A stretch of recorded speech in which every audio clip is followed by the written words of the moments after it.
I just woke up. Last night I realized that I forgot my gratitude vlog whenever I went to sleep. But I was like so tired I couldn't keep my eyes open. So I just told myself I'll do it whenever I wake up. Yesterday I was very grateful that my niece came to see me and we had fun. She likes to play with Snapchat filters. So I'll see if I can pick one that doesn't like really show her face. Maybe I can include like a little clip of it at the end of this. But she's the one who had her birthday party a few weeks ago. This is my first time to see her since then.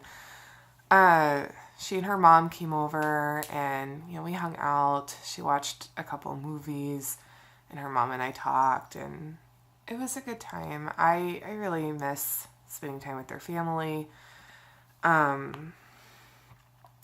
So yeah, it was nice. I'm thankful, very thankful for the chance to spend time with them last night. And my roommate actually said that, oh my gosh, my cats, they heard me talking, so now they know I'm awake, so now they want me to go out there and spend time with them.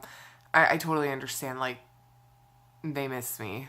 It's good to be missed, but that means that they're going to cry by the door until I go out there. So sorry in advance, because they might keep doing that.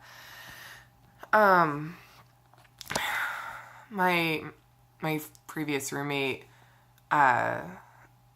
he was asking me what was wrong with my car because I asked him if he knew anyone that was selling a car, and I told him what was wrong, and he said that he might be able to fix it. He's always fixed my car in the past, so I might be able to fix the immediate problems and then just hold on to it until maybe a few months from now, whenever hopefully I've saved up more money and can buy even more of a car. Because looking at the used cars right now, I am it's really putting me in the mood for someone to just give me $1 million, because I'm okay, so in my budget, I can buy something that doesn't even have an engine. Or if I have $10,000, I can buy the car that actually fits all the things that I'm wanting. So how can you sell a car for $3,000 that doesn't have an engine? I don't understand that. Okay. So, yeah. He might be able to fix it. That would be very nice of him. He definitely doesn't have to do that. I did offer to pay him if he did, because if I can pay him, it'll probably save me money from having to go get it fixed or get, or buy a new car right now. Right now, you hear that?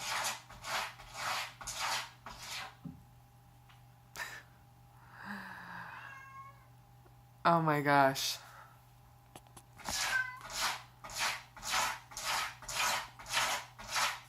That is either Zoe or Porter. Sometimes when they cry, they sound the same. I mean, I know all of them by voice, but sometimes Zoe and Porter will sound the same when they're crying. Porter is more likely to be scratching at the door. That's Porter.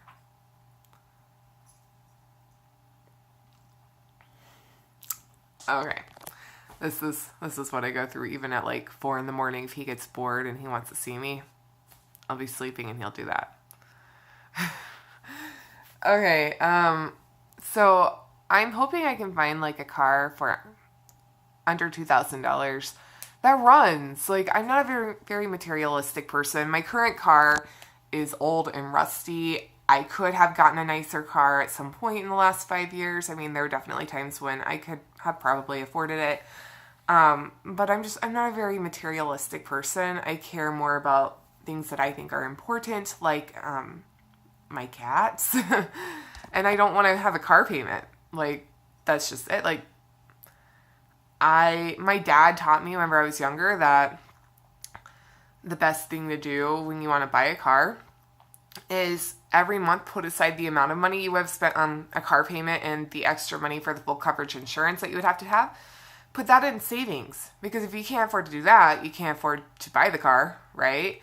So you are planning to do that anyway. So put that into savings. And then once you have accumulated the value of the car you're looking to buy, then buy it outright, pay for it up front, and then you won't have to pay interest, and you won't have car payments, and you won't have to worry about someone coming to take your car if anything happens and you miss a month.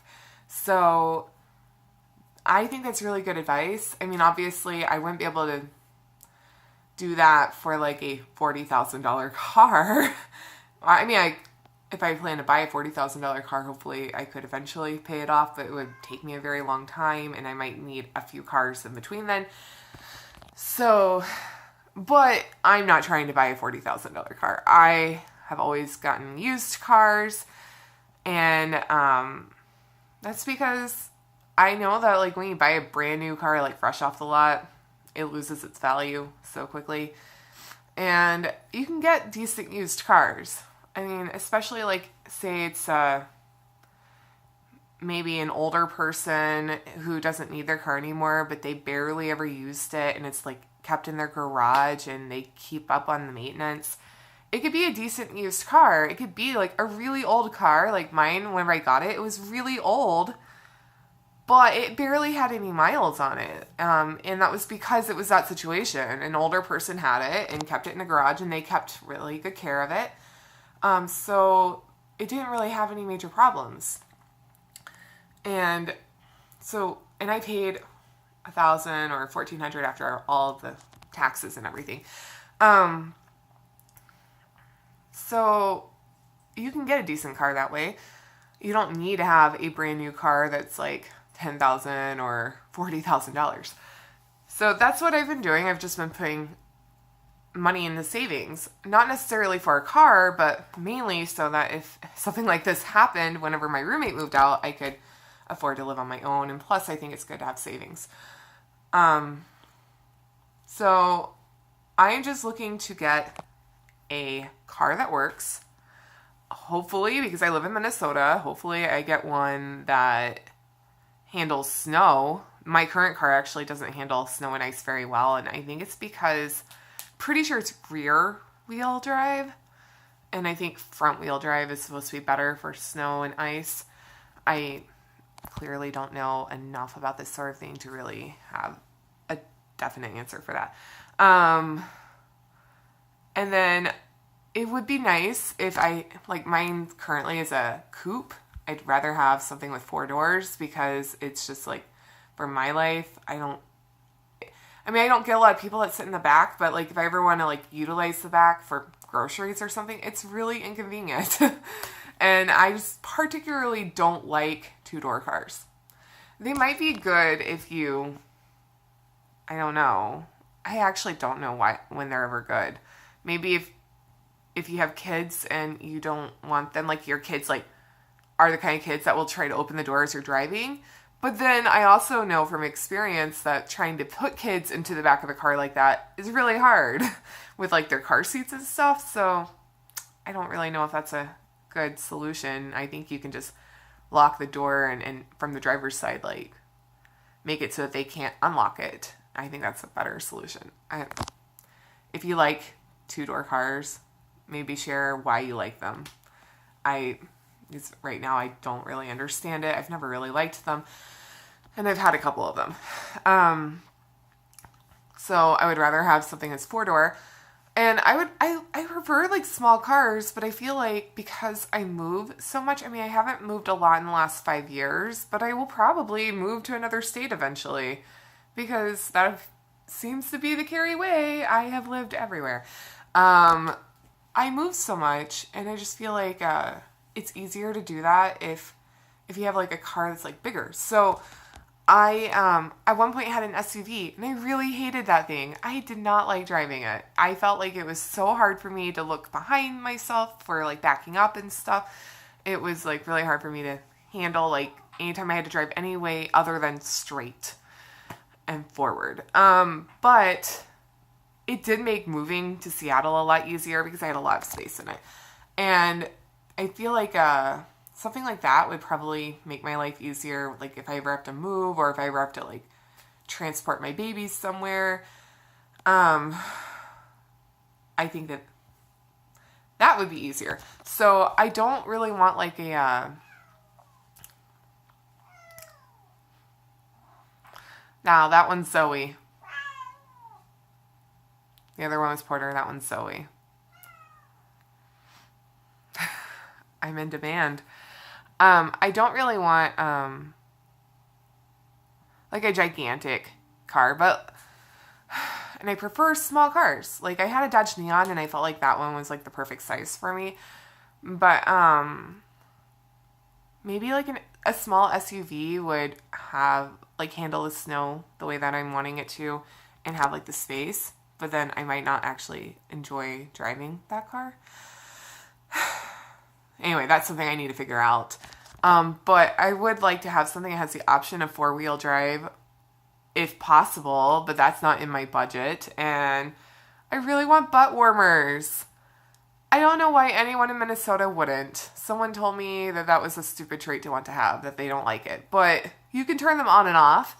And in a place where the chill factor can be like negative 50 degrees, why the hell wouldn't you want something that helps keep you warm? That makes the seat warm. Like whenever I go to sit in my car, the seat is ice cold. And I don't like that. So I really want heated seats, but anytime I find a car on Craigslist that has heated seats that's like within my budget, there's a huge catch like no transmission or no engine or it doesn't run. So nice features, but completely useless to me. So the 4-wheel drive and seat warmers, those are optional features. Primarily, I just need a car that runs. I don't care if it's pretty. I don't care if like it's a nice car. I just need one that runs. If someone's gonna meet me and then judge me and be like, oh, I don't know about that Carrie girl because she has an old rusty car, that just filters them out for me because I don't want people in my life who are that shallow. Like, I don't judge people on the cars that they drive, and I don't want people in my life who judge me on the car that I drive. Like, I don't drive nice cars. I never have. And I mean, like, the Dodge Neon was probably like the nicest one I had. Like, it actually looked really pretty and sporty. It was red and shiny. Whenever I had it clean, like, I got a lot of compliments on it. But I don't want people to judge me on something that's stupid. I mean, if you dislike me because you think that my personality sucks, fine. At least that's me, which probably shouldn't make me feel better because, like, that is actually me.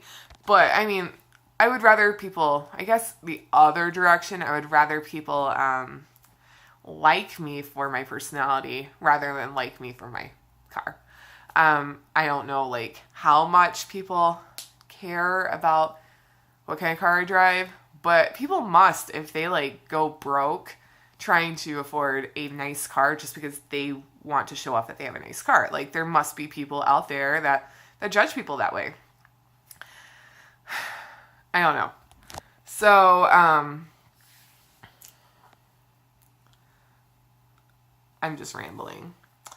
Anyway, none of this has anything to do with gratitude. My gratitude vlogs have turned into, like, just, like, a wrap up my day vlog. And they're supposed to be really fast, short, like, gratitude, and then the rest of it's supposed to be, like a different vlog, but I guess I have changed that at some point. Hopefully I find a new car. That's it. I'm grateful for my niece coming to see me, and I am in the search of a car. Hopefully I find a new one. I'm grateful that my former roommate has offered to possibly fix it. We'll see if he actually does. He's not the most reliable person, but when he has fixed my car, he has usually fixed it with minimal breaking other things. Typically he does break something, but fortunately it's always been something that is not super important. Like, I can't use my electric locks on my door anymore because he broke that, but I can still lock my car. So there's that.